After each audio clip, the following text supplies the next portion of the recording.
ধন্যবাদ ফেনী জেলা। নোয়াখালী জেলার একজন উপকার হুকির নিকট প্রতীকী চাবি হস্তান্তরের জন্য অনুরোধ জানাচ্ছি। জেলা প্রশাসন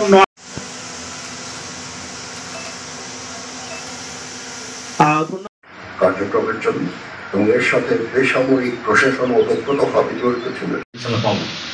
যে ঘর দিছে এই ঘর পাওয়াতে যে আমাদের বিশেষ করে আমার অনুরোধ আমার আছে আর অন্য অন্য সবাই বহুত কষ্ট করছে আমার পিছনে একটা বিল করে পাওয়া সেই কাজটা অত্যন্ত দ্রুততম সময়ের মধ্যে জটিলতার সংক্রান্ত কারণে দেরি হয়ে গেছে, বা এগুলো সম্পন্ন হয়ে যাবে খুব অতি শীঘ্র।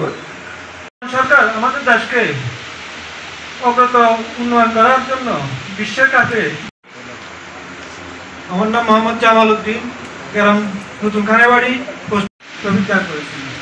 ধন্যবাদ জানাচ্ছি ফেনী জেলা প্রশাসনকে, যারা উপস্থিত আছেন, পর্দার অন্যদিকে। আসসালামু আলাইকুম। খুব ভালো লাগলো আপনাদের সঙ্গে দেখা করে।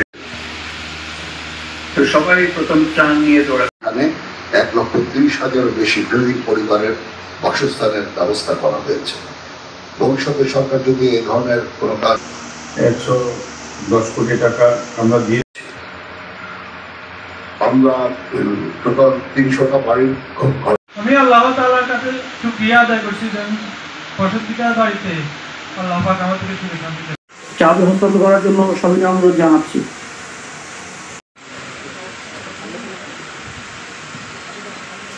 তার অনুভূতি প্রকাশ করবেন জেলা প্রশাসক ফেনী।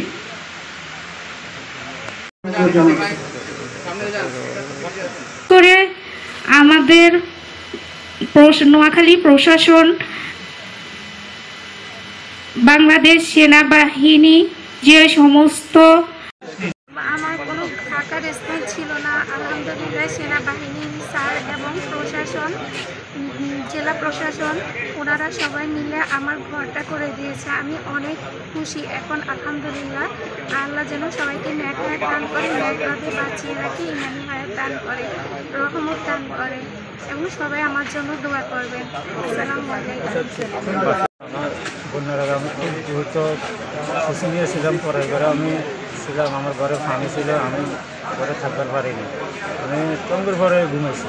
তারপরে আমার ঘরে সেনাবাহিনী গিয়েছিল, তাই আমার খবর নিয়েছিল, আমি ছবি দিছি, ভিডিও দিছি, তাদের বলছি স্যার আমি খুব কষ্টে আছি, বাথরুমের কাজটা পর্যন্ত আমার ঘরে ঢুকছে, বাথরুমের পোকা সব আমার ঘরে ঢুকছে, আমি চলতে পারিনি। যাক আমি শুক্রিয়া আল্লাহর কাছে ডাক্তার এনেছি, আমার একটা ঘর দিয়েছে। সেনাবাহিনী আমার জন্য খুব কষ্ট করছে, তাদেরকে আমি ধন্যবাদ, তাদেরকে ন্যাক হায়াত দেখ আল্লাহ, তাদের পরিচালনার রাখ আল্লাহ। আমি বাকি জীবন আমি সারা সুস্থভাবে থাকতে পারবো। আমি এখন আর আমার কোনো দুর্বল নাই, আমার এখন কোনো ভয় নাই, আমি একটা নিরাপত্তায় থাকতে পারবো বাকি 40-45 বছর। আমার কোনো ঘরের লাভ হইতো আর নয়, আস্তরা নয় বেড়ার আস্তা করতে আর ঘরটা কেমন হয়েছে বলেন? ঘর আল্লাহ দিলে বালা শুকর আলহামদুলিল্লাহ। আল্লাহ তারপর দোয়া করি, তারপরে নেখই আল্লাহ দান করো। বাজি বুয়া মানুষ আল্লাহ আর কদিন রাখবো, আর যা কদিন বাস আর খাইবার হইতেও নাই থাকতো, আর গরমিন দিমু আবার আর আস্তরান যদি করি দিই আল্লাহ রহমত তারপর দিলি ভিত্তি আস্তরণ। বন্যার সময় সম্পূর্ণ ক্ষতিগ্রস্ত হয়ে গেছে।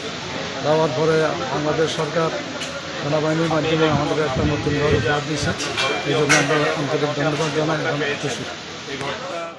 গত বছর যে ভয়াবহ বন্যা, সে বন্যায় নোয়াখালী জেলার ব্যাপক ক্ষয়ক্ষতি হয়েছে। ঘরবাড়ি, রাস্তাঘাট, স্কুল কলেজ সহ ফসলের অনেক ক্ষয়ক্ষতি। আমাদের সরকারি যে হিসাব অনুযায়ী প্রায় 8,000 কাঁচা ঘরবাড়ি ধ্বংস হয়েছে। অনেক গরিব মানুষ, অনেক দুস্থ, তাদের ঘরবাড়ি ধ্বংস হয়েছে।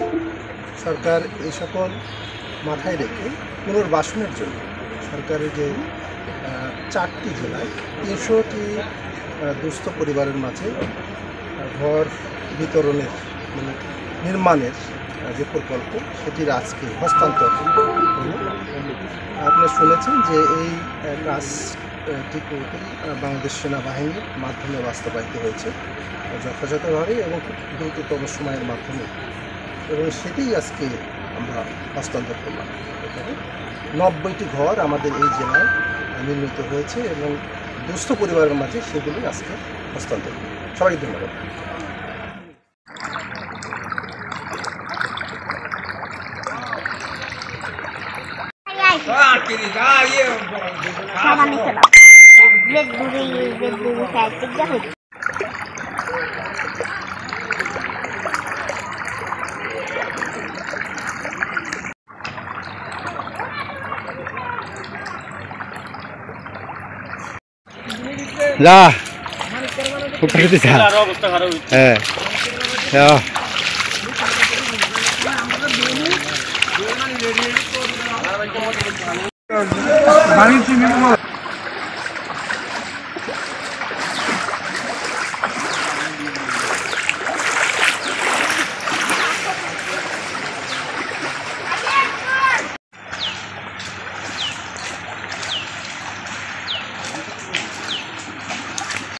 উড়ান নিবিড় জনগণ মারেন মারেন মারেন মারেন মারেন জুম হয়েছে দেন যেটু বৃষ্টি ফোড়া হচ্ছে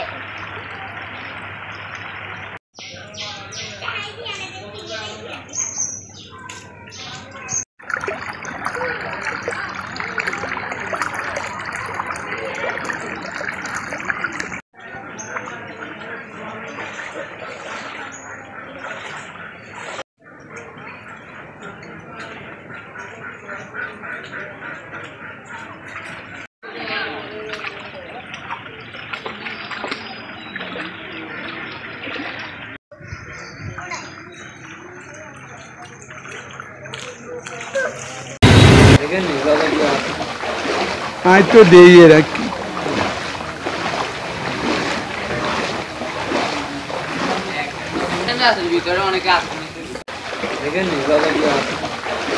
आज तो दे ही रखी